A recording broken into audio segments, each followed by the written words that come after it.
नहीं हो दादी हमसे, तुम दिल के पास हो। दूर नहीं हो दादी हमसे, तुम दिल के पास हो। कौन कहता बिछड़ गई हो, दिल में करती वास हो।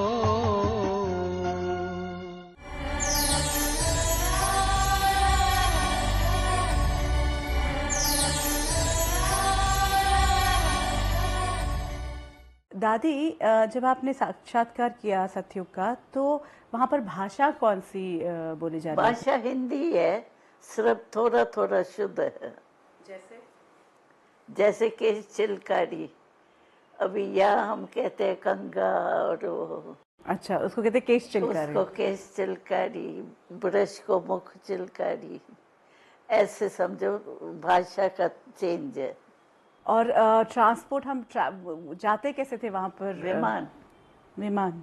वो विमान समझो 4 का भी है, 2 का भी है, भरा भी है, समझो 16-17 सारे परिवार का ऐसे है। और विमान तो मैंने चलाया है, एक बारी विमान मैंने चलाया, उसमें सिर्फ 4 वो है जो मशीनरी चलाने वाली जो होती है ना, एक नीचे ऊपर करने वाली, और दूसरा जो है राइट लेफ्ट, ये 4 चीजें जरूरी है, एक्सीडेंट तो होना ही नहीं। एक बात बताएं दादी, ये सब बातें जो आपने देखी साक्षात्कार में, वो कभी सुनी थी? सुनी नहीं, सुनेंगी किसे? हाँ, यही तो मैं पूछना चाहती हूँ, बिकॉज बहुत बार ये भी बात आती है कि कई बार सुना होता है, पढ़ा हुआ होता है, नहीं, वो विजुअलाइज कर लेते। हम तो रहे संसार में तो छोटे ही, यहाँ आए तो मैंने जो देखा मैंने आके सुनाया, दूसरों ने तो देखा नहीं, वो दूसरे हर एक अपने अपना अनुभव सुनाता।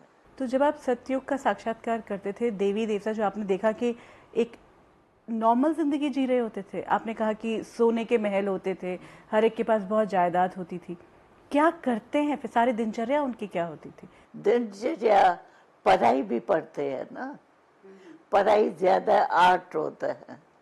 आर्ट मतलब पेंटिंग? या पेंटिंग, वो समझो जानवर है उन्हों का वो निकाल के दिखाते हैं, हम भी बनाते हैं, ठीक बनाते हैं, नहीं बनाते हैं।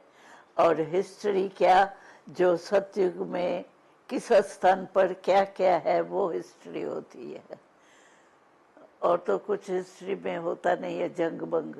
लेकिन ये होता है समझो, शहरों के नाम तो अपने बनेंगे होंगे, मुझे याद नहीं है वो, लेकिन हर एक स्थान जो है उसमें क्या विशेषता है। समझो यूपी में भाई ये चीज़ निकलती है, पटना में ये निकलती है, जैसे यहाँ है ना, वैसे वहाँ क्या क्या है ये हिस्ट्री है। अच्छा, अलग अलग राज्यों में क्या क्या है? हाँ, वहाँ पे भी कई राज्य हैं। हाँ, वो चीजें क्या है और उससे क्या हो सकता है। दादी, आपने पूरे पूरे परिवार देखे वहाँ पे? सतयुग में परिवार होंगे? हाँ, परिवार क्या, 2 बच्चे, एक बच्ची एक बच्चा, ज्यादा नहीं परिवार, 3 भी नहीं, 2। और मतलब एक नॉर्मल गृहस्थ की तरह रह रहे? कैसे रहते हैं वहाँ पर लोग? रहते हैं, पढ़ाई पढ़ते हैं, सुबह को उठते हैं, और राजमंडल में सब जो भी परिवार के नज़दीक है वो राजमंडल में जाके रास करते हैं। जैसे यहाँ ड्रिल करते हैं ना, वहाँ रास ज्यादा करते हैं, रास की ढंगी ड्रिल जैसे है। रास मतलब डांस, जो डांस, जैसे रास। अच्छा, सब इकट्ठे होते हैं, मैदान होते हैं राजमंडल के, उसमें सभी तैयार होकर के इकट्ठे होते हैं, फिर वहाँ रास करते हैं, मिलते हैं, जुलते हैं, उत्सव का माहौल। फिर पढ़ाई में, फिर नाश्ता करके पढ़ाई में जाएंगे, फिर पढ़ाई पढ़ के आएंगे ना, फिर रेस्ट करेंगे, फिर शाम को जो है वो कहाँ न कहाँ ड्रामा भी, नाटक करते हैं वहाँ, मनुष्यों के नाटक जो है वो भी होते हैं। तो वो कुछ न कुछ एंजॉय करते हैं। तो नाटक में क्या कहाँ कौन सी कहानी लेते हैं, कैसी कहानी लेते हैं? नहीं, कहानी समझो राजा है, वो प्रजा है, कौन सा राजा है उसका नाम होगा, फिर प्रजा कैसे सुखी रहती है, महल कैसे होते हैं, वो दिखलाते हैं। समझो जैसे रहते तो सभी है, लेकिन उसमें कुछ न कुछ तो दिखाएंगे ना। संगीत पंचों से डांस कराते हैं, सिखाते हैं पंचों को। पंछी जैसे नाटक होता है ना, वैसे पंचों से भिन्न भिन्न डांस, भिन्न भिन्न कर्तव्य कुछ कराते हैं, वो खेल होते हैं। राज्य कैसे चलता है वहाँ पर? राज्य तो वहाँ कुछ भी नहीं, सिर्फ लेन देन करते हैं। वहाँ अलग अलग स्थान में परिवार होता है ना, राजाएं होते हैं ना, वो समझो इकट्ठे होकर के समाचार सुनाते हैं बस, कि यहाँ ये हो रहा है, ये हो यहाँ रहा है, ये हो रहा है, बाकी झगड़ा तो होता ही नहीं है। नहीं तो करेंसी कोई व्यापार होता है वहाँ पे? व्यापार सब होता है, शुद्ध व्यापार, बस जैसे घरू रूप से होता है।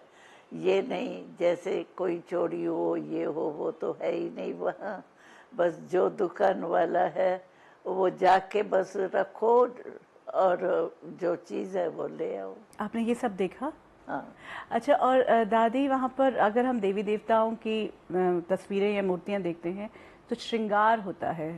श्रृंगार तो वहाँ पर श्रृंगार तो क्या बहुत देखा? होता है। दासियाँ कितनी होती है। अच्छा, दासियाँ होती हैं बहुत। क्यों कि राज तो उनको मिलता है जो यहाँ अवस्था में अच्छा हो, वो हो। बाकी जो कम वो अवस्था वाले होते हैं वो क्या बनेंगे। तो राजाओं के आगे जैसे सहेलियों के माफिक दासियाँ रहती है, और जो राजा रानी जो ड्रेस पहनते हैं ना, वो भी दासियों को ही देते हैं। तो उसमें श्रृंगार में क्या कुछ शामिल होता है? श्रृंगार तो बहुत होता है, गले का, इसका माथे का, वो होती है सोने के सारे, सोने और चिंदिया वगैरह। सो श्रृंगार तो बहुत है, लेकिन सिंपल, वो नहीं एकदम झंझट जो बोझ, वहाँ सोने का बोझ होता नहीं है। सोना जो होता है ना, जैसे यहाँ भारी होता है ना, वहाँ भारी नहीं होता है, हल्का होता है, रियल होता है ना, तो वह हल्का होता है। हल्के में श्रृंगार आप कितना भी करो तो बोझ नहीं लगता। ताज भी तो पहनते हैं ना। दादी खाते क्या है वहाँ पर? आपने कुछ चखा, कुछ जब आप वहाँ थे कुछ नहीं खाया? खाते, बहुत करके सब्जियां जो है वो खाते हैं, लेकिन ज्यादा बाइल और वो पकाते हैं ना, जो चीजें यहाँ जैसे सोलर वगैरह पे पकाए हुई चीजें, क्या कहते हैं, जैसे तली हुई नहीं ज्यादा है, लेकिन सेक किया हुआ वो ज्यादा है, और सोलर सिस्टम ज्यादा है। अच्छा, सूर्य की रोशनी से, उसकी ऊर्जा से। जहाँ तहाँ सोलर काम में ज्यादा आता है, डायरेक्ट सोलर। ये आग बाग जलाना कम, वो भी फंक्शन होता है, वो होता है तो आग जलाते हैं। भिन्न भिन्न प्रकार के आग के वो रूप होते हैं। आग को भिन्न भिन्न रूप में एक जैसे शो के रूप ही से होता है, वो तो बहुत होता है। वो तो आप मुझे ये बताएं कि सतयुग में आप जो देखा आपने साक्षात्कार, आप देख रहे थे एक बाहर से, या आपने क्या, आप भी थे उसमें, क्या था वो? नहीं, वो अंदर खो जाते हैं। हमको जितना समय हम साक्षात्कार करते हैं उतना समय हम अपने को यहाँ नहीं देखते हैं, जैसे एकदम गुम होते हैं, और उस गुम में वो तीसरा नेत्र जैसे देखे ना, तीसरे नेत्र से जैसे सब दिखाई। तो आपने अपने आप को भी देखा वहाँ पे? हाँ, शहजादी रूप में। शहजादी रूप में वहाँ जाएंगे तो शहजादी के रूप में ही जाएंगे। हम तो काफी टाइम भी रहे हैं, 5-6 दिन शहजादी के रूप में यहाँ भी रहे हैं। नहीं तो आप वहाँ रहते थे, तो यहाँ पे फिर आप क्या, यहाँ पे आप नहीं होते थे, तो आप शहजादी रूप में आपने उसको जिया 4-4 5-5 दिन। तो ये सब कुछ जो आपने अभी अनुभव बताया वो आप अपने साथ हो रहा था आपके साथ। वही ये फिर दूसरे बताते हैं हमको। तो वो शहजादियाँ आती है तो क्या कहती है, ये क्या घास खा रहे हैं, ये क्या खा रहे हैं। यहाँ दासियाँ जो है वो काम नहीं कर रही है, महारानियाँ जो बननी है, महारानियाँ जो है वो काम कर रही है। ये सब वो बताती है, मूझ जाती है बेचारे। दादी, जब आप ये साक्षात्कार करके आते हैं, जब वापस लौटे, उस वक्त की बात हम कर रहे हैं, तो तब आपने जब सबके साथ शेयर किया, सबको सुनाया, आपके अपने जीवन में भी क्या जिस यात्रा पर आप थे उसमें परिवर्तन आना शुरू किया हुआ इस साक्षात्कार के बाद? जो यात्रा थे, पुरुषार्थ आप जो कर रहे थे, पुरुषार्थ अलग। पुरुषार्थ हमको तो जरूर करना है, सुबह का योग ये सब करना है। जब साक्षात्कार में 3-4 दिन लग जाता है फिर उस समय नहीं होता है। उस समय तो वही लाइफ होती है जो शहजादी की होती है। अच्छा, अब ऑर्गेनाइजेशन के ऊपर आए अगर, तो 1950 के करीब ये डिसीजन हुआ था, ये हुआ कि वहाँ पाकिस्तान से शिफ्ट होकर माउंट आबू आने का जो डिसीजन था, तो ये जो परिवर्तन था, ये जो चेंज ओवर था, ये कैसे हुआ? तब आप भी उसके साक्षी थे, तब भी थे आप वहाँ पर? नहीं, वो तो ये हंगामा हुआ ना, पाकिस्तान उनकी लड़ाई लगी ना, तो वहाँ सर्विस नहीं थी। जो मुसलमान है हमको तो सर्विस चाहिए थी ना, तो सर्विस वहाँ तो हो नहीं सकती थी। भले ऑफिसर्स वगैरह को हमने संदेश दिया, लेकिन वो इतना तो नहीं ग्रहण कर सकते, अपना वो करते हैं ना। तो बाबा ने कहा अभी यहाँ क्या करेंगे, तो हमको सर्विस करनी है, विश्व को संदेश देना है, तो वो तो वहाँ ही होगा भारत में। तो इसीलिए हम ट्रांसफ़र हुए। जब हमको शिफ्ट होना था ना, सर्विस के कारण हम शिफ्ट हुए, और वहाँ सुख के साधन थे, और इतने हम फीमेल रहती थी, बहनें छोटी, कितनी बहनें रहती थी, तो कोई भी ऐसी वारदात नहीं हुई जो कोई आवे हमारे पास कुछ छेड़खानी करे, कुछ भी नहीं हुआ। पुलिस वाला और ही आ जाता था, हमको पता पड़ता था शहर में कुछ होने वाला है। पुलिस जो थे, ऑफिसर जो थे, उनकी हमने सेवा की थी, तो वो ऑफिसर जो है वो खुद ही पुलिस वाले को भेज देता था, जिससे हमको पता पड़ता था तो भाई शहर में कुछ घमसान है।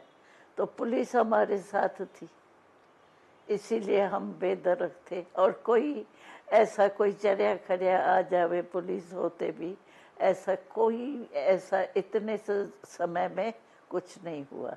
हमारा हम लोग सेफ थे। लेकिन यहाँ तो आना ही था, सेवा के कारण आना ही था। तो जब आना था ना, तो प्लेन स्टीमर में आए, तो स्टीमर में तो वज़न का होता है ना भाई, इतना ही वज़न देना है। तो जब ये पता पड़ा तो स्टीमर में इतना सामान जाएगा, तो हमारे जो कपड़े थे, ज़रूरी चीज़ें थी, वो बहुत थी। इसीलिए बाबा ने कहा ये कापियाँ तुम्हारी नहीं चलेंगी। और कापियाँ हम जो बनाते थे ना मुरली की, वो विशेषता ये होती थी, हम 4 सब्जेक्ट है ना हमारी, ज्ञान, योग, धारणा, सेवा। तो हम हर एक मेजॉरिटी जो बहनें थी सर्विस वाली, वो क्या करती थी, वो लगा देती थी निशानी। तो जो सब्जेक्ट की बाबा की मुरली में पॉइंट आती थी ना, उसमें नोट करते थे। तो वो रोज़ की 4 ही अलग। तो समझो कभी कहाँ भी भाषण करना है, धारणा पर करना है, तो बस उसमें सभी पॉइंट्स पढ़ लो, सब ध्यान में आ जाएंगे। इतने हमने बहुत सभी ने बुक बनाए थे, तो हर एक के बुक बहुत थे, उनका वजन तो होता है। तो बाबा ने कहा ये तुम्हारी कापियाँ जो है ना वो नहीं चलेंगी। हम लोगों ने कहा हमारे को कपड़े नहीं चाहिए लेकिन ये मूर्तियाँ चाहिए। बाबा ने कहा हो ही नहीं सकता, तो क्या करेंगे। बाबा चतुर था ना, ऐसे बताया नहीं हो ही नहीं। बाबा ने कहा नहीं देखो बच्चिया, अभी तुमने तो लिखा, तुमको तो याद आ गई, अभी तुम्हारी ये कापियाँ जो है सर्विस करनी चाहिए उनसे। तो बाबा ने क्या किया, हमारा 2 बीघा था ना वो खुदवाया, और उसके लिए एक बड़ी लोहे की मोटी पेटी मंगाई, बड़ी बड़ी। उसमें कहा तुम्हारी कापियाँ मैं रखता हूँ, और ये अंदर दबा के रखते हैं, तो द्वापुर में कुछ न कुछ इन्हों को मिलेगा। तो तुम्हारी कापियाँ जो है वहाँ जाएंगी तो तुम फिर कापियाँ बना देंगी। ये तुम्हारी कापियाँ सर्विस करेंगी, तो तुम सर्विस नहीं करेंगी। तो अभी क्या कहें, नहीं करेंगी। बाबा ठीक है लगाओ, हम भी निकालते हैं जो भी कापियाँ है वो सब ने निकाल के, अभी तक भी वो के पेटी पड़ी होगी अंदर खोद के रखा ना, क्योंकि उन्होंने दोनों का ध्यान रखा, लेके भी नहीं जा सकते थे और बच्चों का जो पूरा दिल जो था वो भी नहीं टूटा। क्योंकि हम मानते ही नहीं थे। हम कहते थे कपड़े हम कम कर ले जाएंगे लेकिन ये ले जाएंगे। तो बाबा ने कहा नहीं ये तुम्हारे, बाबा ने ऐसी बात सुनाई, सर्विस तुम करेंगी या नहीं करेंगी, बस अपना ही बस जो किया सर्विस करना है। अभी कैसे कहें बाबा को सर्विस नहीं करेंगे, ये चतुर था बाबा दादी ये जब अब शिफ्टिंग हुआ माउंट आबू में, तो जब माउंट आबू शिफ्ट हुए तो तब यहाँ पर वो छोड़ना, जब जहाँ थे आप वहाँ से छोड़कर माउंट आबू आने में सब तैयार थे, सब खुश थे, या कुछ को मुश्किल आई? और फिर यहाँ आकर क्या क्या मुश्किलें आई? मुश्किलात यहाँ ये हुई, जो हम सब आए ना, तो हम तो गेहूं की रोटी वहाँ खाते थे, और यहाँ राशन था आबू में, तो वो मिलती थी जूअर बाजरी, ये जो है वही मिलता था। और एक रोटी सिर्फ आटा हमारे हिसाब से एक एक रोटी आ सकती है, बाकी सब वो खा नहीं है। तो बीमार काफ़ी हो गए आते, क्योंकि वो पचा नहीं पाए होंगे, क्योंकि खाना हमारा वो आदत नहीं था। लेकिन बाबा डॉक्टर को नहीं बुलाता था। जानकी दादी हमारी नर्स थी, बाबा उसको कहता था तुम कोई घरेलू दवाइयाँ जो है ना वो इन्हों को दियो, और वो नहीं, डॉक्टर नहीं है। जब अब यहाँ से आपने कहा कि वहाँ हम सेवा नहीं कर सकते थे इसीलिए माउंट आबू आए, हाँ। तो माउंट आबू में जो सेवा का पूरा प्रोसेस था वो कैसे शुरू हुआ? माउंट आबू में तो सेवा नहीं हो सकती थी, लेकिन बाबा ने ऐसे किया, बाबा ने कहा तो आप सर्विस के लिए रेडी रहो, जिसको भी मैं कहूँ ना वो एवर रेडी रहो। तो बाबा क्या करता था, क्लास होता था ना हमारा, तो बाबा कहता था आज बाबा इन 2 को यहाँ भेजने चाहते हैं। जैसे ने आर्डर निकले तो ऐसे 2 का नाम बाबा बताता था, ये 2 इस स्थान पर जाएंगे। समझो मैं थी, मैं और मेरे साथ एक छोटी बहन थी, तो बाबा ने कहा बस लखनऊ जाना है, जाना ही है बस, वो ना तो कोई कर नहीं सकता। ऐसे सर्विस शुरू हुई, हर एक को भिन्न भिन्न स्थान पर भेजा। तो आप जब पहली बार लखनऊ गए, हाँ, तो आपको कैसे शुरू की सर्विस किसी भी नई जगह पर जाकर? वो बाबा सिखाता था ना मुरली में, 2 बाप की शुरू करना, उनको आत्मा का योग सिखाना, साइलेंस का अनुभव कराना, और परमात्मा का परिचय देना, आत्मा का परिचय देना। तो ऐसे हमने सेवा शुरू की। लेकिन आप नए शहर में, नए देश में थे, हाँ, तो ऐसे नए नए शहर में। लेकिन बाबा ने जब हम छुट्टी लेते थे ना, आपने मधुबन का तो नहीं देखा है ना, जहाँ भंडारा था, तो ये जो है हमारा अभी पांडव भवन है ना, वहीं पहले पहले पांडव भवन ही लिया था। तो पांडव भवन के भंडारे से थोड़ा नीचे उतरते हैं ना, तो वहाँ वृक्ष है। वृक्ष पर बाबा छुट्टी देता था, वृक्ष के वहाँ आके छुट्टी देता था, और हम लोग छुट्टी लेकर के जाते थे। तो दादी तब डर नहीं लगता वहाँ था? समझो सर्विस शुरू कैसे हो। समझो मैं लखनऊ गई, तो लखनऊ में सिंधी लोग थे पहचान वाले, जो यज्ञ से कनेक्शन में थे। पहले तो गए धर्मशाला में, वहाँ क्या हमको पता ही नहीं लखनऊ होता क्या है। पहले तो सब, वो तो बड़ी कहानी हो जाएगी लंबी। समझो हम ट्रेन में बैठे, अभी ट्रेन में ये भीड़ लोग ही थे। उन दिनों में ये गुजरात इतना नहीं आता था, बीड़ी लोग थे। तो वो तो बीड़ी पीते हैं और नहाते हैं, पता नहीं पसीने की बांस और उसकी बांस, दो बांस। अभी हम रहे कैसे बैठेंगे, हम रात्रि को सोएंगे कैसे। तो बाबा ने जब छुट्टी देता था ना, तब बाबा कहता था, बच्ची कोई भी बात हो ना, तो बाबा तुम्हारे साथ है। तुम बाबा को याद करेगी ना, आपके बुद्धि में बाबा संकल्प देगा ये करो।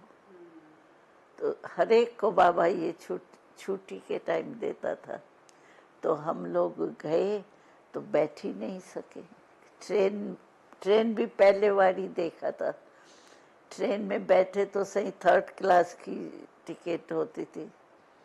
उन दिनों में होता ही 3rd था ज्यादा, 2 डब्बे होते थे 1st के बस। तो बैठे तो 3rd में, क्या करें बाबा, ये रात कैसे सोएंगे।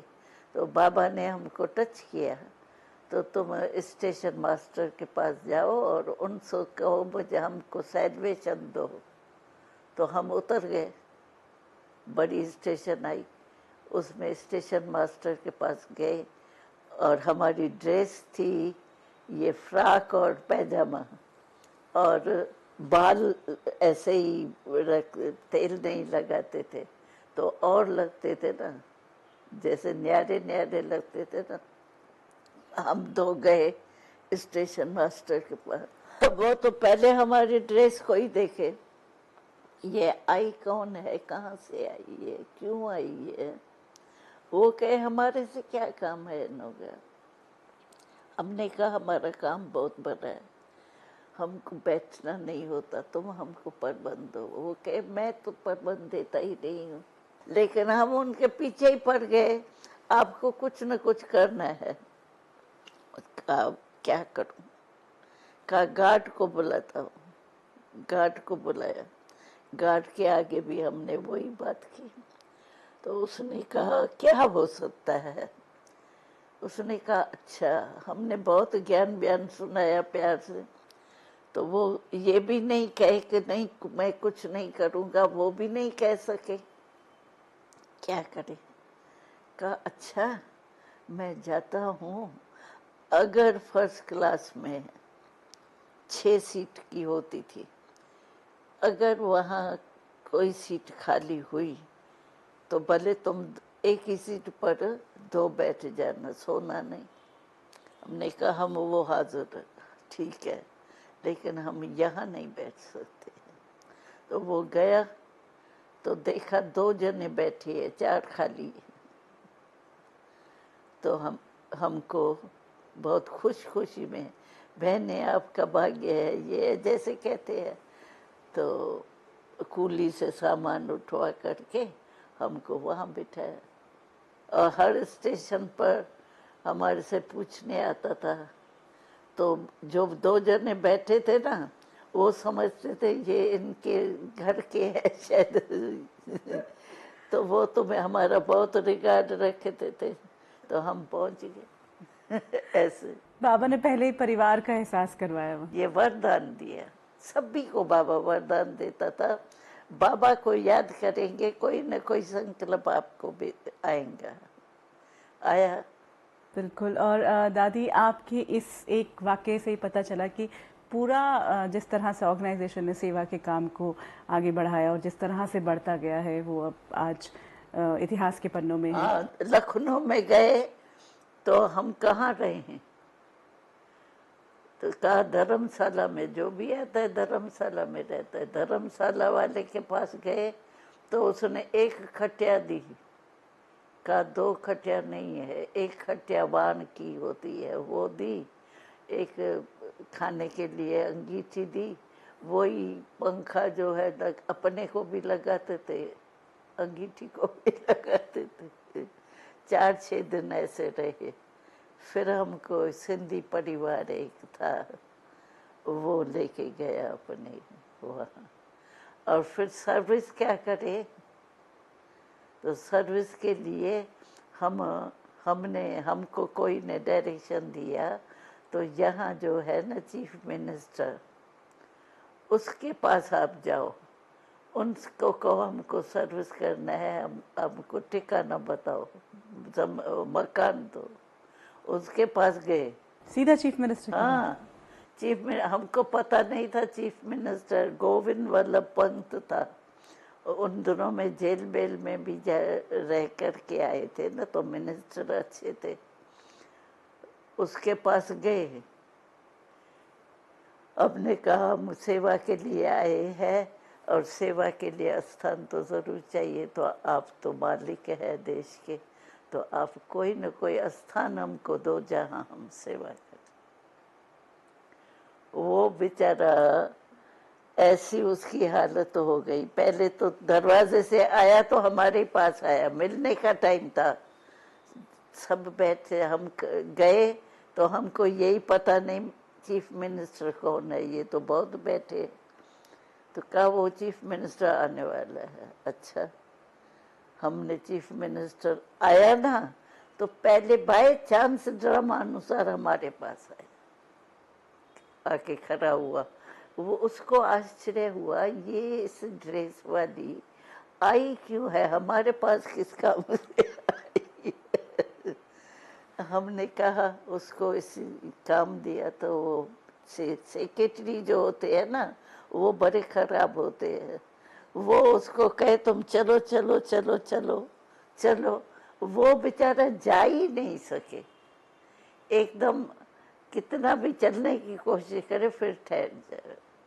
हमने उनको कहा आप हमको लिख के दो, यहाँ एमपी जो है, एमएलए जो है, वो बहुत हमको किसने बताया कि खाली कमरे पड़े रहते हैं, अपने अपने गांव में जाते हैं, तुमको यहाँ ही हमको एक कमरा दे दो।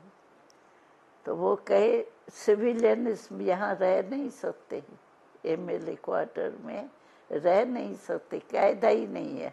और हमने उनको कहा आप लिख के दो, 2-3 मास हम रहेंगे। तो वहीं रहे आप? हाँ, वहीं रहे। हमारे जिज्ञासु एमएलए, 15 एमएलए जिज्ञासु बने। बाबा की मदद। नहीं, पर एक और भी बात है कि इतना कॉन्फिडेंस था आपके पास। नहीं, कॉन्फिडेंस और बाबा की ताकत थी ना, वो ताकत काम करती थी। और ये भी पूरा एक कितना स्ट्रॉन्ग ये कि हम सेवा के लिए आए हैं, हाँ, तो सेवा करने के लिए मौका तो मिलना ही चाहिए। हाँ, तो कोई भी रुकावट जो है वो कोई भी ऑब्स्टिकल नहीं बनी। नहीं, मदद, बाबा की मदद बहुत मिली दादी। जो संकल्प करते थे वो हो जाता था। और ये बहुत ही आपने मतलब, और ये आप ही की कहानी, मुझे लगता है कि हर जिस तरह से हर बहन ने जिस तरह से शुरुआत की होगी, वो यही कहानी रहेगी इस पूरे ऑर्गेनाइजेशन की। ये तो था कि पूरी सेवा की यात्रा शुरू हुई, आपकी यात्रा भी आगे शुरू हुई। वो मोड़ जब ब्रह्मा बाबा अपनी संपूर्णता की तरफ बढ़ गए थे, वो जब 1969 में वो टाइम आया था, वो बताएं हमारे सभी परिवार के लोगों को। नहीं, बाबा का अचानक हुआ, तो हम लोगों के तो स्वप्न में भी नहीं था कि कोई बाबा जा सकता है, एकदम स्वप्न में नहीं था। तो बाबा उस दिन की क्या थी दिनचर्या, बाबा की तबीयत थोड़ी ढीली थी, तो सुबह को क्लास में नहीं गया था। लेकिन शाम को, दिन में बाबा ने पत्र लिखे, जिनके आए थे उनके पत्र लिखे। शाम को बाबा थोड़ा अपने को ठीक समझा, तो शाम की क्लास में आया। आप मधुबन में ही थे? नहीं, अच्छा। हम सब अपने सेवा केंद्र में, समझो कोई लखनऊ, कोई कहाँ, कोई रहता नहीं था। जो भी सर्विसेबल है वो सब गए बाहर। और रोज 2 का नोटिस जैसे आता है ना, बाबा नाम कहता था और वो तैयार होके जाते थे। तो सब अपने अपने स्थान पर थे। दादी पार्टी लेके आई थी। यहाँ बाबा के पास पार्टियां, सेंटर जो खुले ना, उससे पार्टियां लेके जाते थे। तो दादी बॉम्बे में रहती थी, वो पार्टी लेकर के गई थी। हाँ, प्रकाश मणि, वो गई थी। और दीदी हमारी हमेशा बाबा के साथ रहती थी। वो मेले में गई थी, इलाहाबाद के मेले में, दीदी नहीं थी। तो शाम को बाबा क्लास करा के छुट्टी लेके गेट पर खड़े होके अच्छा छुट्टी कर ऐसे भी कहा, और गया खटिया पर। तो खटिया पर गया न, लेटा, ये मकान अपने कमरे में गया तो बाबा को दर्द पड़ा। तो बाबा, फिर डॉक्टर आया, लेट गया, डॉक्टर आया। तो डॉक्टर ने कहा तो तकलीफ ज़्यादा है। तो बस योग कर रहे थे सभी। दादी देख रही थी, दृष्टि दे रही थी, हाथ पकड़ रही थी। लेकिन बाबा, मतलब तकलीफ थी। डॉक्टर ने दवाई बवाई दी, बैठा था बाबा, दर्द कम भी हुआ, लेकिन लेटा हुआ था, उठा नहीं। तो उसी समय बाबा अव्यक्त हुआ, उसी दिन अव्यक्त हुआ। लेकिन वाणी एक दिन भी मिस नहीं किया, शाम को चला के गया था। तो ऐसे मतलब बाबा अव्यक्त हो गया। तो अव्यक्त हो गया, ये तो किसके बुद्धि में नहीं था। बाबा अव्यक्त होगा, ये तो एकदम जैसे नई बात हो गई। तो दादी की हिम्मत थी। जब देखा बाबा तो चला गया, तो दादी ने सोचा सभी कहेंगे हमको बताओ तो सही, आए तो सही। तो दादी ने सभी को, मुख्य सभी को फोन किया। तो ड्रामा और बाबा इस दुनिया से चले गए। अब ये तो हो गए, ऐसा कुछ कहा। तो सभी दादी को कहे, ये तुम्हें हमारा पेपर लेती हो, ये हो ही नहीं सकता, आप सच्ची बात बताओ, क्यों हमको ऐसे करती हो। सब यही बोले, सभी को यही था, बाबा तो जाना ही नहीं। तो दादी ने हिम्मत रख करके सभी को फोन किया। तो यही, क्योंकि ब्रह्मा बाबा की ही ऊर्जा जो है, शिव बाबा की ऊर्जा तो ब्रह्मा बाबा के थ्रू ही आ रही थी लोगों के पास। तो इसके कारण पूरा जो ऑर्गेनाइजेशन था वो हिला होगा। हिला नहीं है। दादी की ऐसी थी उस समय अवस्था, जैसे खास उसमें प्रवेशता कोई हो गई ना, तो दादी ऐसी लग रही थी जैसे बस बाबा की प्रेरणाओं से चल रही है।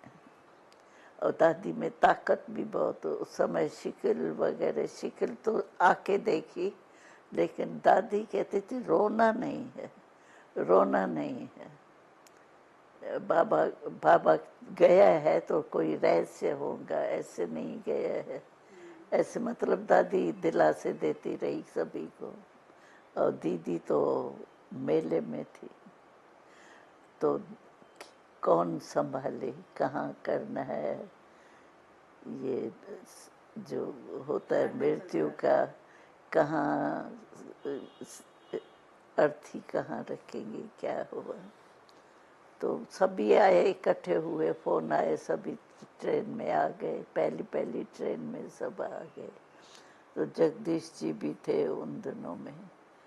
तो जगदीश जी ने कहा वास्तव में बाबा को बाहर नहीं ले जाना चाहिए शमशान में, यहाँ ही घर में करना चाहिए। और 3 दिन सभी के फोन आवे, दादी हम पहुंचे पीछे ये संस्कार करना। अभी 3 दिन बाबा की बॉडी को रखना, रखें नहीं रखें, ये कौन संदेश लाए। बॉडी की बात है ना, सूजन हो जाए, वो फट जाए कुछ, तो वो तो ध्यान रखना पड़ता है ना। और दादी कहे अभी क्या करूं। और दादी, हम तो आ गए थे दूसरे दिन सुबह को। तो संतरी बहन जो थी ना, वो बाबा के साथ रहती थी, कमरे में सोती थी गद्दी पर। तो वो भी संदेशी थी, हम भी आ गए थे। तो दादी ने कहा अभी ये कौन लाएगा। तो हमने कहा बाप दादी हम तो छोटे हैं, ये पुष्प शांता वगैरह ये जो है ना, ये बड़े हैं, उनको अनुभव है, तो इन्हों से राय लो, हमसे नहीं लो। तो वो और बात कुछ मतलब कहने लगे। दादी को मतलब जची नहीं। दादी के नहीं, आपको जाना है। तो हमको संदेश के लिए। तो आप तब तक इस पर पहुंच चुके थे कि जब आप चाहें आप जा सकते थे? हाँ, आप तब तक इस अपने आप सुबह को पहुंच गई थे ना। हाँ, नहीं आपने अपने आप को भी इतना कर लिया था कि आप जब चाहें वहाँ ट्रांस में जा सकते थे? मैं तो जाती रहती थी बीच बीच, ट्रांस में अपने आप ही चले जाते? चलता ही रहता था हमारा। दादी ने कहा आप पूछ के बताओ बाबा से, बाकी वो तो दूसरी बातें सुनाती है। तो मैं आपको ही कहूँगी, आप ही मुकर्रर समझो है। तो ना तो कर नहीं सकते। ऐसे टाइम पर दादी की हिम्मत देखी, इतनी हिम्मत। हमने कहा दादी मैं कोशिश करूँगी। तो फिर दादी ऐसी कोई भी बात होती थी तो हमारे को संदेश से पूछती थी। सभी ने कहा जब तक हम नहीं, दीदी रहती थी ना बाबा के साथ, ये तो बाय चांस दादी आई और वो से मेले में गई थी। दीदी कहे मेरे बिना कभी नहीं बाड़ी जा सकती। तो फिर संदेश क्या लेकर आए आप? संदेश आया तो जैसे करते हैं ना, दवाएं वगैरह लगा के, वैसे चल जाएंगे। तो फिर 3 दिन तक उनकी बॉडी को रख। फिर ये जो हलचल पूरे संस्थान में कि अब क्लास कैसे होगी, अब परमात्मा का संदेश कैसे आएगा, क्योंकि वो संदेश तो ब्रह्मा बाबा के थ्रू ही आता था। हाँ, तब जब आपको वो एहसास और आप वो बने, मुरली कैसे चलेगी। जी जी। तो वो क्या हुआ समझो, ये हुआ, संस्कार भी हो गया। वहीं गवर्नमेंट ने छुट्टी दी। टेनिस कोर्ट था ना, बड़ा था, तो वहाँ कर सकते थे। तो वहाँ हुआ, संस्कार हुआ। तो संस्कार के बाद हम लोगों के पास नियम है कि भोग लगता है शाम को, या जो टाइम मतलब होता है भोग लगाते हैं। तो बाबा का भी शाम को भोग लगाया। भोग पर बैठे, जैसे हम संदेश में जाते हैं वैसे गए। संदेश में गए तो बाबा प्रवेश हुआ, ब्रह्मा बाबा। तो ब्रह्मा बाबा ने बातें ऐसे की जो अन्य थे ना, बातें समझो ऐसे की जो उनसे साकार में बाबा करता था। तो साकार में बाबा जैसे करता था ना, जिससे जो बात जिस ढंग से उन रूप से किया, तो सभी ने समझा ये तो गुलजार तो नहीं लगती है, ये तो भासना ऐसे आती है जैसे बाबा हमसे मिलने आए हैं। तो ध्यान की से मैं उतरी, मेरे को तो पता नहीं क्या हुआ। तो फिर दादी ने संदेश दिया, तो बाबा, सभी को फीलिंग ऐसे आई जैसे बाबा आया है, तो बाबा आ सकता है ना, फिर तो ऐसे शुरू हो गए। तो फिर अब दादी, जब ये शुरू हुआ ये पूरा प्रोसेस और आप सूक्ष्म वतन में जाते हैं, तब वहाँ आपको क्या एहसास होता है? और बस ब्रह्मा बाबा दिखाई देता था। ब्रह्मा, वो जो सब्टिल वर्ल्ड है वो मैंने सुनाई न, तो 1000 चंद्रमा जैसे इकट्ठे करो ऐसे दिखाई देता है। उसमें बाबा भी, जो भी दिखाई देगा वो फरिश्ते रूप में ऐसा होता है। तो हम जाती थी तो बाबा फरिश्ते रूप में ही मिलता था वहाँ, और जो भी संदेश होता था, कुछ कहना होता था, तो बाबा हमको जो कहता था ना वो मैं आके सुनाती थी। और जब आप वहाँ जाते थे और बाबा और शिव बाबा का प्रवेश हुआ आप में, तब वो संदेश किसने दिया? कैसे ये नहीं, वो तो फिर बाबा ही बोलता था ना। बाबा ने आके बताया कि ऐसे अव्यक्त जो होगा अब फिर बोलियाँ चली, ये चली, तो बस शुरू हो गए। दादी, जब ब्रह्मा बाबा और शिव बाबा एक साथ आते हैं आपके तन में, तब आप क्या करती हैं उस टाइम पे? तब मैं गुम होती हूँ। मतलब आपको कुछ याद नहीं होता, लेकिन बाबा समझो जितना टाइम आया, क्या करके गया, क्या बोल के गया, वो मुझे पता नहीं आपको? मैं पीछे आके पढ़ती थी। नहीं, आप आके पढ़ते थे, लेकिन उसके बाद आपको कैसा फील होता था? बस थोड़ी शांति शांति पसंद होती है।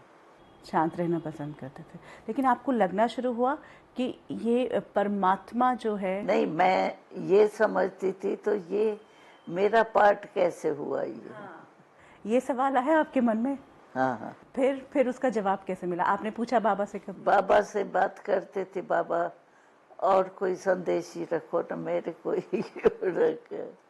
बाबा ने कहा तुम्हारा पार्ट है, तुमको ही करना है। ये जो ब्रह्मा बाबा का आना आपके तन में, तो आपने कहा ब्रह्मा बाबा तो आए, लेकिन ये कैसे पता चला कि शिव बाबा भी साथ में आए? क्योंकि वो जो बातें मुरली चलाता था या किससे मिलता था ना, तो वो दोनों की फीलिंग आती उन्हों के अनुभव से ही सिद्ध हुआ, तो दोनों ही आता। उन्होंने खुद कहा भी कि कोई बात शिव बाबा जो कहता था वो ही कहता था, और कोई ब्रह्मा बाबा जिसकी पर्सनल ब्रह्मा बाबा की बात होती थी वो ही बाबा ने बोली, तो उसको निश्चय हुआ ये ब्रह्मा बाबा भी आता है। दादी, बहुत से लोग इस प्रोग्राम से भी जुड़े हैं। इस प्रोग्राम के कारण, इस प्रोग्राम के माध्यम से भी बहुत सारे लोगों तक ये ज्ञान पहुंचा है। वो भी जुड़ रहे हैं, अब सेंटर्स पर भी जाते हैं, मुरली सुनते हैं, सुबह का योग भी करते हैं। आप क्या कहेंगे 75 साल की इस पूरी यात्रा में? संस्था की यात्रा रही, आपकी यात्रा रही है, कौन सी ऐसी गूढ़ बातें हैं जिन पर ध्यान देना बहुत ज़रूरी है अगर अपनी स्थिति को हमने ठीक रखना है तो? नहीं, एक तो जो बाबा आजकल कहते हैं ना, वेस्ट थॉट्स नहीं चले, क्योंकि वेस्ट थॉट्स में एनर्जी ख़त्म होती है। एक वेस्ट थॉट्स नहीं चले, वेस्ट टाइम नहीं जावे, ये ज़रूरी है।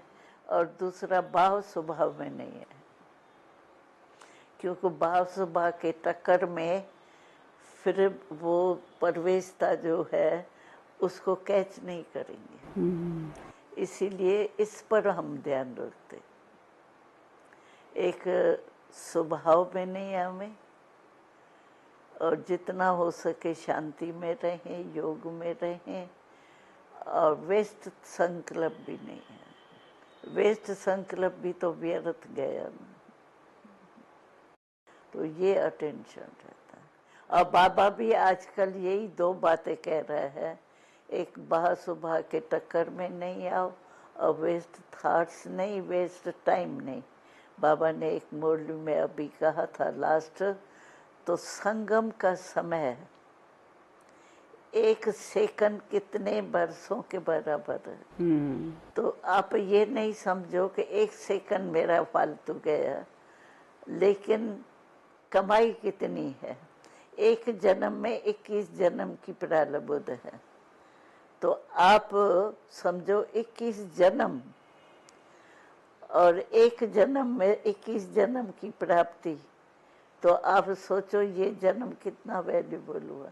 इसका मैं तो एक एक सेकंड का कितना हुआ। तो एक सेकंड भी नहीं जावे, एक संकल्प भी नहीं जावे। ये आजकल बाबा सभी हम लोगों को अटेंशन खिंचवा रहा है। दादी, आज वक्त निकाल कर आपने इतना सारा वक्त हमें दिया। पूरी यात्रा आपके साथ हमने आपके जीवन की इस पूरे यज्ञ की यात्रा तो की।